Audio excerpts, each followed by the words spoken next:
بلوغ المرام في أحداث ووقائع رمضان. قضايا المجتمع في رمضان من أرشيف الصحافة المصرية.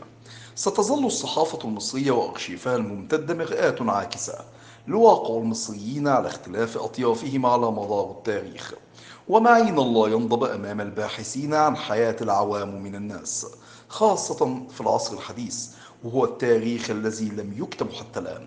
ولما كان التاريخ في رمضان غالبا ما ينصب على أخبار أولي الأمر وصفوة المجتمع ونجومه وبعض الغرائب في أيامهم، كان لزاما في المقابلة إماطة اللسان عن قطوف من حياة الناس البسطاء وحلقات مفقودة من شكل قضاياهم الاجتماعية في مطلع القرن المنصرم حتى تكتمل الصورة. لذا كان انتخابي لبعض طرائف هذه القضايا التي تكشف بجلاء عن صور مختلفة ومتباينة عما ظنناه مثاليا في الماضي.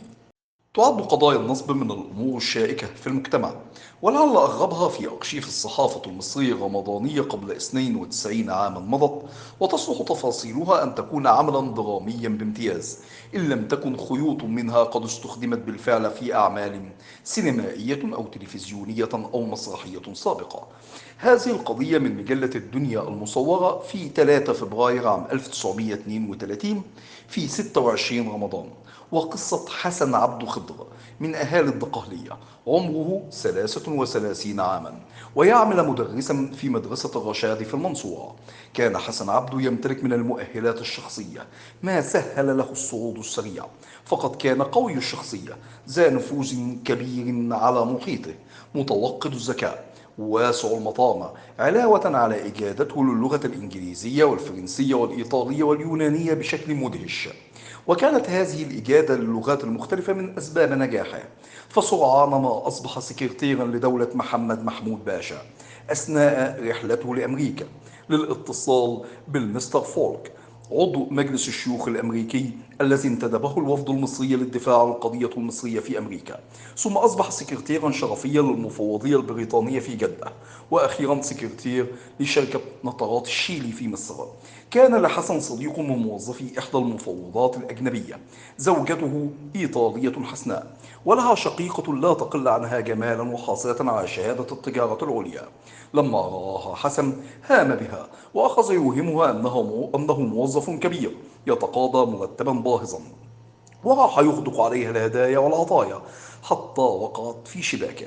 ومما زاد من حبها وإعجابها به درجة بلاغة خطاباته الإيطالية التي ترتقي أن تكون من نفائس الأدب الإيطالي، واعتنقت الإسلام وتزوجت به زواجا شرعيا. إغداق حسن للمال الوفير على زوجته الحسناء كان أحد أسبابه للجوء للنصب، إذ كان من المحال بمكان أن يوفر له راتبه البسيط كل هذه المتطلبات، فراح يستغل وظيفته في الشركة للكسب غير المشروع، فأوهم البعض بقدرته على توظيفهم في الشركة نظير سمسرة مالية تدفع له. ومن بين من خدعهم شخص يدعى زكي أفندي سمعان، دفع له 10 جنيهات ليلحقه بالشركة، وراح يماطله، فتسرب الخبر إلى الشركة والتي اتخذت قرارا بفصله بسبب أعماله التي أساءت لسمعتها. وعن طريق حماته التي أرادت مساعدته في الحصول على سمسرة، تعرف حسن على وجيه فلسطيني من موظفي الحكومة المصرية يقيم في يافا، ويمتلك عزبة في جوار أهرام الجيزة، يريد بيعها ليشتري أرضا في فلسطين التي أصبح يقيم ومستقر فيها بعد خروجه من الخدمة.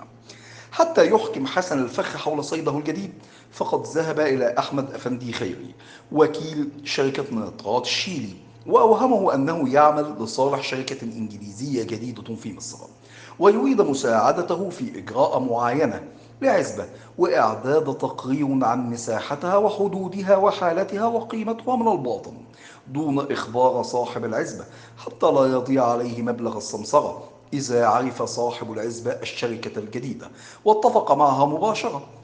فتحمس أحمد أفندي خيري لهذه المهمة، وهو يظن أنه يسدي معروفا ومساعدة لمرؤوسه الذكي السابق، تشجيعا له في عمله الجديد. وفي الوقت ذاته أوهم حسن صاحب العزبة الذي حضر خصيصا من فلسطين بأن شركة نطرات الشيلي ستشتري العزبة بثمن كبير، وستوفد الكبير مهندسيها الزراعيين أحمد أفندي خيري لمعاينة العزبة. فابتلع الرجل المسكين الطعم. حينما رأى أحمد أفندي خيري يعاين العزبة بالفعل وبعد التقرير عنها، نجحت خطة حسن الماكرة، وراح يحصل على المال من صاحب العزبة من وقت لآخر حتى وصلت المبالغ التي حصل عليها 50 جنيها، موهما إياه بأن تأخر الشركة في إتمام الصفقة ودفع الثمن هو من قبيل الروتين الموجود في كل الشركات، وأن البيع واقع لا شك فيه. حدث تحول كبير في مسار حسن، وبدأ يتجه للنصب على مستويات أكبر وبحيل مبتكرة، وذلك بعدما تعرف على المستر لانج، وهو من كبار موظفي الحكومة المصرية في وزارة المالية، وخرج لتوه من الخدمة، فاحتال عليه وأوهمه بأن أحد أصحاب الملايين الأمريكيين ويدعى المستر هارت أراد أن يؤسس شركة كبيرة في مصر للمحصولات الزراعية المصرية عبر شراء الأراضي المصرية وزراعتها فاكهة، وشراء أسطول من الطائرات لنقلها إلى أوروبا. وفي سبيل تحقيق هذه الأهداف فقد عهد لرجل أعمال بريطاني يقيم بالإسكندرية ويدعى جيمس كلارك لتنفيذ هذا المشروع الواعد، وأن الأخير بدوره اتفق مع حسن لعمل اللازم لتأسيس الشركة برأس مال 200 ألف جنيه. وحتى يحكم حسن خدعته فقد استأجر شقة كبيرة بعمارة بهلر، والتي شيدها تشارلز بهلر مكان فندق سافوي التاريخي الفخم، وهو رجل أعمال سويسري له استثمارات عديدة في قطاع الفنادق والعقارات بمصر. وكانت العمارة قائمة بشارع قصر النيل إيجارها الشهري 15 جنيها. كما اتفق مع بعض شركات الأساس الأجنبية أن تورد له أساسا على أن يدفع ثمنه مؤخرا، فبدا المكتب كما لو كان لشركة بريطانية كبيرة تحمل اسم شركة المنتجات الزراعية المصرية البريطانية باللغتين العربية والإنجليزية. كما أرسل لمستر لانج خطابا في البريد المستعجل موقعا باسم جيمس كلارك يبشره بتعيينه مديرا عاما لفرعها في مصر براتب سنوي قدره 1000 جنيه، ثم 300 جنيه مقابل تعيينه عضوا في مجلس إدارة الشركة، علاوة على 30 جنيها شهريا لمصاريف انتقال. سال لعاب مستر لانج لهذا العرض السخي وابتلع الطعم تماما، وهو يشعر بعظيم الامتنان لوساطة حسن فيه، وأصبح أشبه بآلة في يد حسن يستخدمها في النصب تحت ستار شركته الوهمية المزعومة.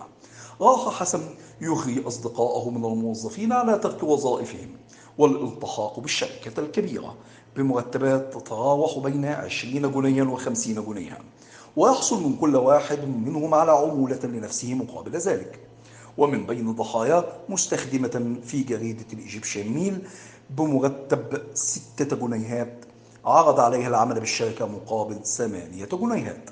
كما انطلق في المديريات لشراء العزب والأراضي أو استئجارها للشركة بأسعار كبيرة ويحصل على سمسرة لنفسه، فكان يعرض إيجارا سنويا يتراوح بين 15 جنيها و20 جنيها للفدان الواحد بعقود لمدة 6 سنوات، في وقت كان الفدان لا يؤجر بأكثر من 4 جنيهات. طبعا أصحاب الأراضي ومنهم مطربة مشهورة تمتلك 160 فدانا في مديرية الدقهلية، ودكتور شهير اعتبروا حسن ملاكا هبط عليه من السماء ودفعوا له مبالغ باهظة سمسرة له. بدأ المستر لانج يرتاب في أمر الشركة مع تأخر الرواتب، فحاول حسن طمأنته بأنه استلم تلغرافا من المستر جيمس كلارك المدير العام بأنه أرسل تحويلا ماليا بمبلغ 5000 جنيه على أحد المصارف لدفع مرتبات موظفي الشركة. لكن المستر لانج احتد على حسن فخرج الأخير غاضبا، ثم عاد أدراجه مرة أخرى ليخبره أن المستر كلارك أرسل برقية يدعوه وكبار موظفي الشركة لمقابلته في فندق البيت الحديد، وذلك في بورسعيد، ليدفع لهم كلارك رواتبهم عن 6 شهور مقدما وليتعرف بهم ويبلغهم تعليماته ورؤيته الحالية والمستقبلية. لم يكن أمام المستر لانج سوى تصديق حسن للمرة الأخيرة، فسافر من فوره وبرفقته موظف الشركة، وطبعا لم يجدوا لمستر كلارك المزعوم أثرا. في هذه الأثناء تقدمت شركة الأساس ببلاغ للبوليس لعدم سداد المبالغ المستحقة لها، فيما حجز صاحب المنزل الذي يقع فيه المكتب على الأساس وفاء لقيمة الإيجار المتأخر. هنا انكشف أمر الشركة للجميع، فأسرع مستر لانج بتقديم بلاغ للنيابة هو الآخر. حكم على حسن بالسجن الغيابي مدة عامين، ثم قبض عليه في أحد المقاهي بمعرفة مأمور قسم عابدين. الطريف أن قصة حسن لم تنتهي عند هذا الحد، فبينما يقضي الأشهر الأخيرة الباقية من سجنه بلغه خبر وفاة ابن عمه عبد العزيز خضر المقيم في جنوب أفريقيا، وقد أوصى له بتركته المقدرة ب180 ألف جنيها مودعة في أحد المصارف. وقد حضر محام هندي خصيصا لمصر أقام في فندق الكونتيننتال للبحث عنه، إلى أن علم بأمر القضية وأنه نزيل سجن الإصلاحية رجال، فتم إبلاغه بواسطة مسؤول السجن بأمر الثروة التي هبطت عليه من السماء، وذلك بحسب ما جاء في العدد 996 من مجلة اللطائف المصورة في 12 مارس عام 1934. لكن ما الذي دفع ابن عمه أن يخصه بهذه الثروة؟ قدمت اللطائف المصورة تفسيرا لذلك بأن حسن كان قد سافر إلى إنجلترا للتخصص في التربية والتعليم، ثم عاد عام 1912 وأهلته لغته الإنجليزية الطليقة أن يعمل سكرتيرا لمدير قسم الضبط بالداخلية جورج موريس بيك. وفي هذه الآونة اقترف ابن عمه المذكور جريمة، فسهل له حسن بحكم منصبه السبيل الفرار من القاهرة إلى محل مجهول، سافر بعده واختفى أثره. والواضح أن هذه المسألة بقيت طي الكتمان، ولم تؤثر على مستقبل حسن الوظيفي في الداخلية، إذ أصبح سكرتيرا لمحمد بدر الدين بيك مدير الأمن العام، ورافقه إلى تركيا وسويسرا وإيطاليا للتحقيق في حادث الاعتداء على الخديوي السابق عباس حلمي الثاني عام 1904. والجلي أن عبد العزيز كان ينتظر الفرصة ليرد الجميل لحسن، فانتظر حتى تأتي ساعة نهايته ليهدي لحسن هذه الثروة الطائلة من بعده. وعلى الرغم من ذلك كان هناك توجس لدى الصحافة من أن تكون حيلة جديدة من حسن، لكن لماذا وماذا سيجني منها ولا زال في الحبس؟ هذا ما صمت عنه أرشيف الصحافة المصرية للأبد.